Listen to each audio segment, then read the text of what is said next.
मी मतदान केला, तुम्ही पण सगळे करा। 95 वर्षाची आई मी मतदान केला, तुम्ही पण सगळे करा। परिवारातील जवळजवळ 37 लोकांनी माझी आई 95 वर्षाची म्हणजे तिच्यासोबत 4 पिढ्यांनी आज मतदान केलं।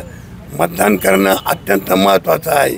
हा राष्ट्रीय उत्सव मानला जातो आणि याच्यामध्ये आपण आपल्या देशावर किती प्रेम करतो हे सगळ्यात महत्त्वाचं आहे।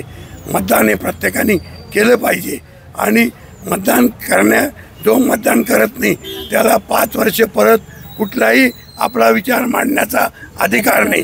जे लोक मतदान करतात त्याची काळजी आपल्या देशाचे सरकार निश्चितपणे घेतात आणि मला स्वाभिमानाने वाटावं लागतं की 95 वर्षाची माझी आई तिच्या 4थ्या पिढीसोबत ही मतदानाला आली आणि हा योगायोग म्हणावा लागेल की तिने मतदान करण्याचं ठरवलं आणि ती या ठिकाणी आली।